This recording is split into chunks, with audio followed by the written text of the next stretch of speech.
When Albert Wrights went out to mow his lawn, the last thing he expected was that the ground would cave beneath him. It turns out Albert and the rest of his neighbors were living on top of a sinkhole. Even more surprising was what the hole led to underground. But before we start, smash the like button and make sure to subscribe if you haven't, and hit that notification bell so that you won't miss any new stories. It was a day like any other in Black Hawk, South Dakota. Resident Albert Wrights was out mowing his lawn, like he had so many times before. Then something happened that changed everything. The man felt something strange underfoot. The 56-year-old man carefully turned around to see what could be going on. When Albert turned around, he could hardly believe his eyes. Only a foot behind him was the beginning of a giant sinkhole that had caved out of nowhere. What does one do when their property collapses into a sinkhole? What Albert did was bolt to the neighbor's house. He knocked on the door of John Trudeau, who had also been experiencing some unusual happenings. John had already suspected something was amiss that morning because the faucet had suddenly stopped working. Albert's story was enough to make this an official emergency. John's wife hurriedly called 911. As it turns out, they weren't the only neighbors impacted. When the authorities arrived, they moved quickly to get everyone to safety. That's when they discovered that the sinkhole near Albert's home wasn't the only one. Another sinkhole appeared right across the street. Right away, 6 families were evacuated. That number would double once the experts determined the cause of the sinkholes, but finding that answer didn't require officers. It required cavers. When caver Adam Weaver heard about what had happened to the neighborhood, he volunteered to check it out. Adam is a part of Paha Sapa Grotto, a subchapter of the National Speleological Society, aka people who study caves. Adam, who holds a master's degree in natural resource stewardship, offered to try and map out what he thought was a natural sinkhole. When he arrived with his team, they soon discovered that they were in over their heads. When Adam and the rest of the Paha Sapa Grotto team inched their way into the sinkhole, they quickly realized that it wasn't at all what they'd expected. They came to find out that hole led to an abandoned gypsum mine. The mine was more than 600 feet long and still had drilling holes and mining gear in it. Even though Adam knew that there was a lot of gypsum in the area, it never dawned on him that there might be an abandoned mine down there. It probably escaped his awareness because the mine was decades old. It had first opened in the 1920s, and it closed 3 decades later. Still, there remained old items, such as a mining handcart. They also found bones which Adam's wife, a paleontologist, confirmed belonged to a calf. Another member of Paha Sapa Grotto, Christopher Pelczarski, echoed this sentiment in his interview with SDPB Radio. Christopher said, "Being experienced at traveling underground, we were cautious to go in, but we recognized somebody needed to do this, and we're the ones that have expertise in that area."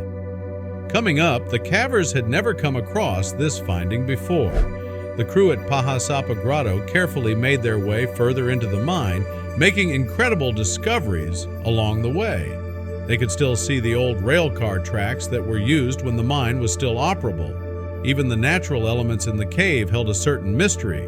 As interesting as all of the findings the team was making were, they were also items to be expected in an abandoned mine. Old tools, animal remains, deteriorating wood. Much to the cavers' surprise, there was a car hanging down from the top of the mine. It was wedged between rocks and appeared to have fallen into a hole from the surface. Christopher described it as half sticking out of the ceiling, basically. However, this wasn't a newer car. The vehicle was actually a 1954 Ford Crestline Sunliner. The group was amazed to see such a thing in the mine and started speculating about what happened. By everyday standards, the car looks like it came out of a junkyard. The windows are all missing. The paint is severely damaged, and there's rust all over. Still, Adam notes that it's in super good shape given what it's been through. It's true that the car could have been much more jumbled. It could have rolled down the rocks and been banged up or smashed. That brings up the question, what exactly has the vehicle been through? The team conjured up two possibilities regarding how the Ford got there.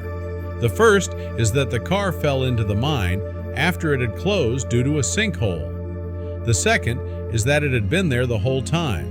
It could have belonged to one of the workers and ended up getting trapped in the mine. The Ford's origin story will likely remain a mystery since Adam thinks it probably won't ever come out. Finding the 1954 Ford Crestline Sunliner was a big surprise for the entire group. Adam told Haggerty that the experience was amazing. Even more amazing, though, was what they found next. As though one vehicle wasn't jarring enough, the team ended up stumbling upon another one. Adam confirmed that there was also a truck in the mine, adding that it was even older than the car. The truck was positioned nose down and too inaccessible to photograph. As incredible as the group's findings were, they had to get down to business and accomplish what they went there to do: map the mine. They measured 2,300 linear feet of passages, and that's just where they were able to reach.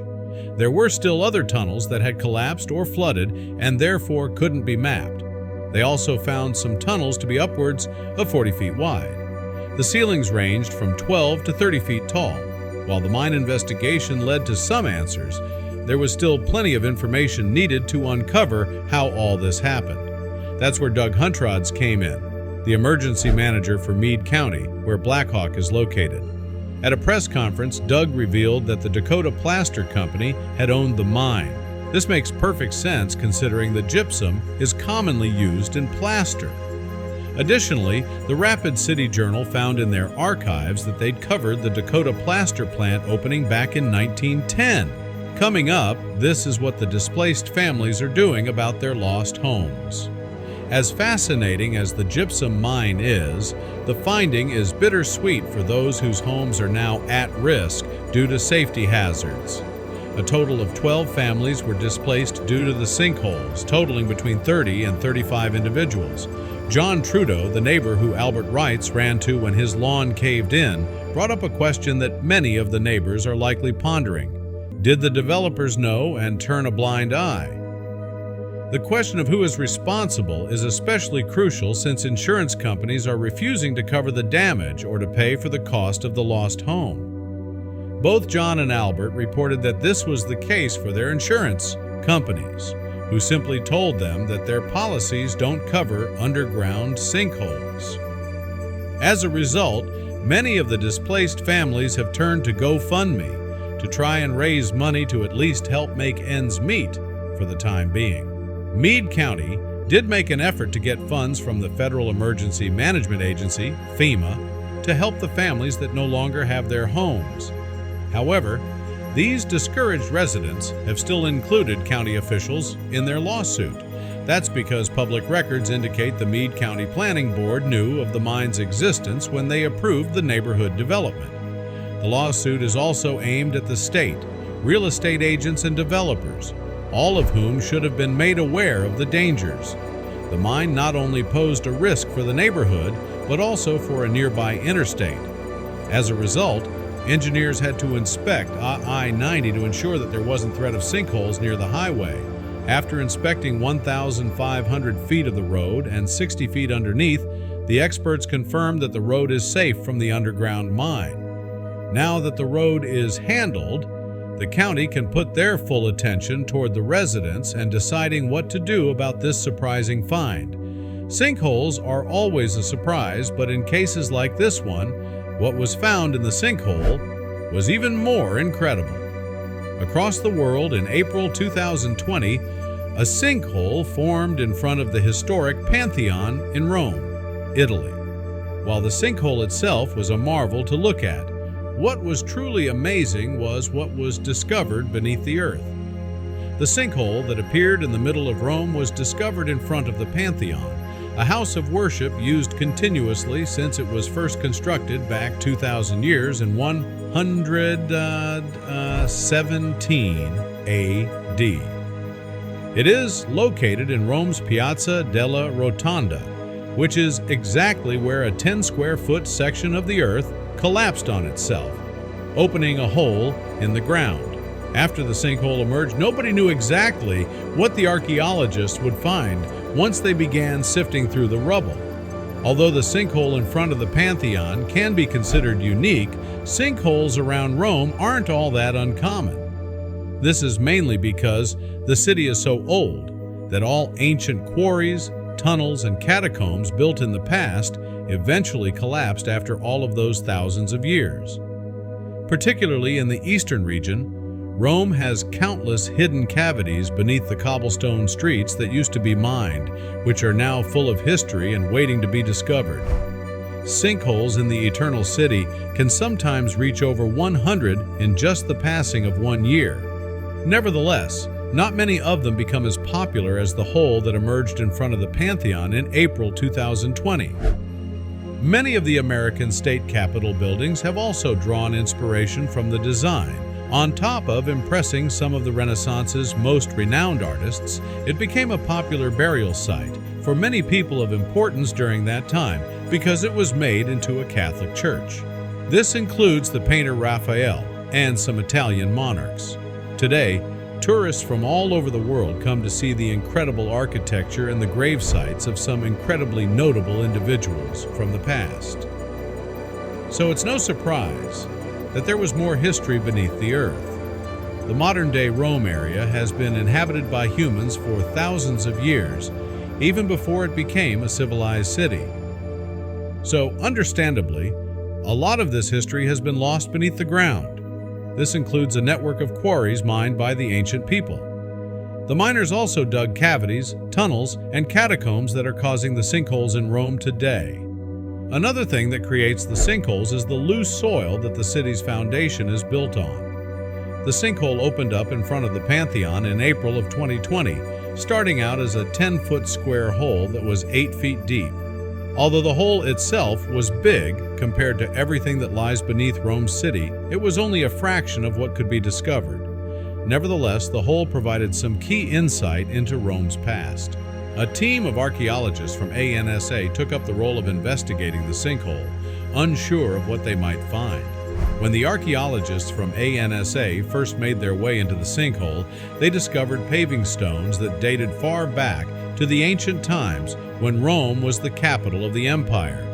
In total, there were 7 of these stones, which were dated to be around 25 to 27 BC. Interestingly, 27 BC was also the same year as the empire's creation. But what else would these inquisitive archaeologists discover beneath the ground?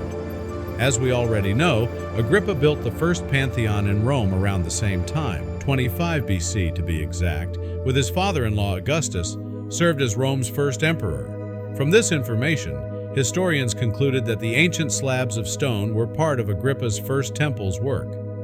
What makes it even more fascinating is that Agrippa helped design the stones himself.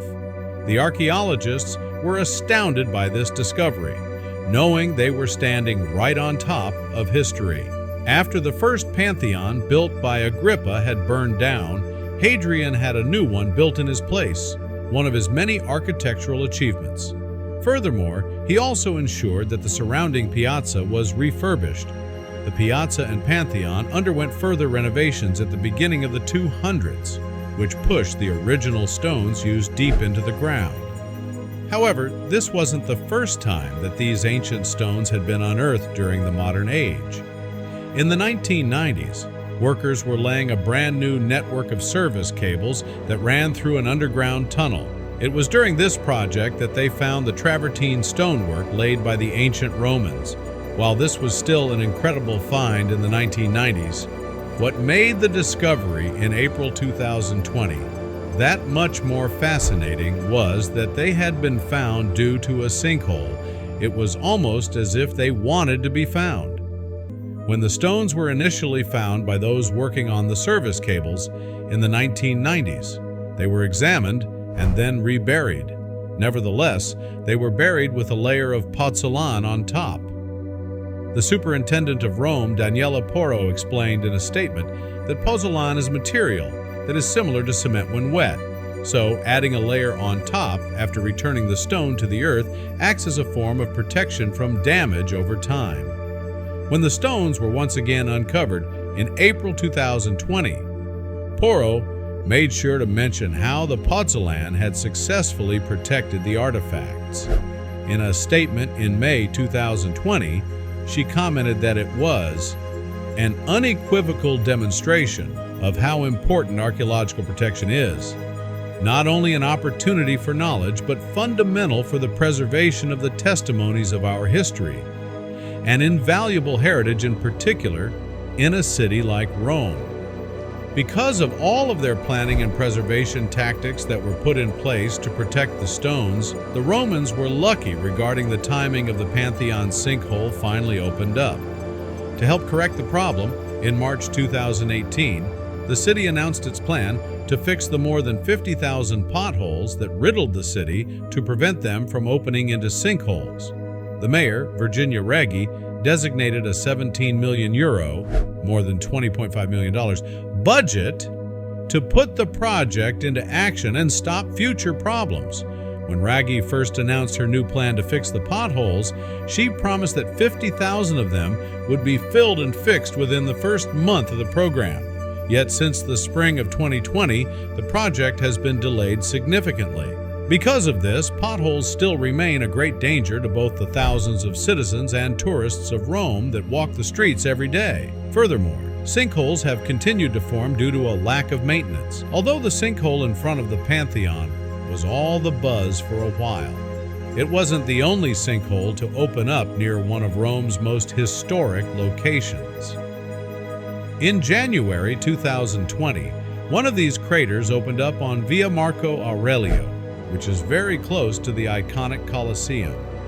As a result, the city officials had to evacuate an entire apartment building as they closely inspected the safety of the ground surrounding the new hole.